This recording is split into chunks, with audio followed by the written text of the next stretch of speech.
El s-o surprinde. Bă, la ce mari sunt! Nene, ai văzut aia? Știi cum trebuie să fiu? Acolo în colț stă unul. Aici Dar unul e mare. Bă, dar a fost la un moment dat...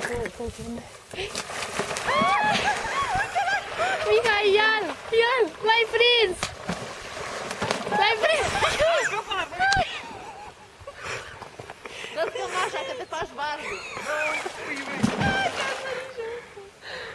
Ce faci, băi, iubi, băi?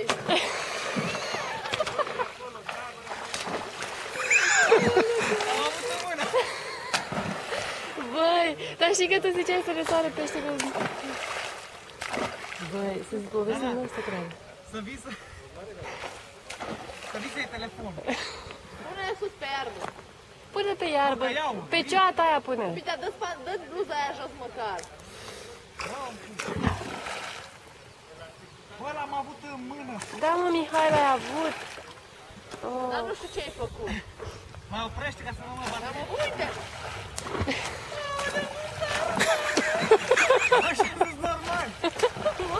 Vino, mă, încoace.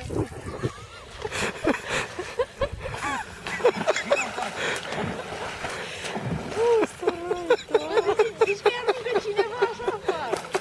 Uite, doi! Așa ceva n-am mai văzut. Haideți aici, am mâncat, bă.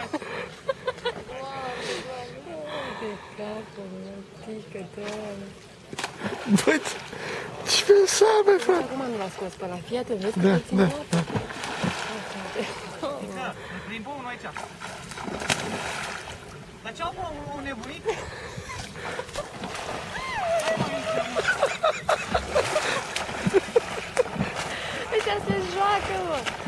Îți bagi, mă, când mai... Uite cu care acolo a prins. Uite, uite, Rana, Rana, fii pe fază. hai să prins,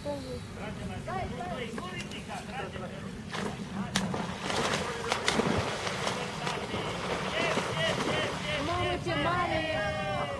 Bravo!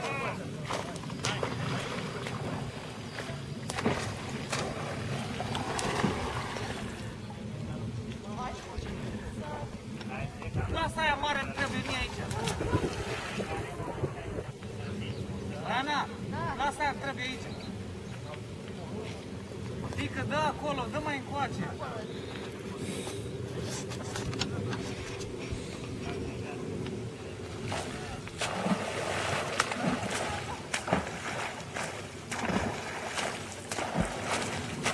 Fugi, fugi, fugi după el! Du-te, mă, după el, mă! Zici că sunt rechini, mă, n-am văzut așa ceva. Da?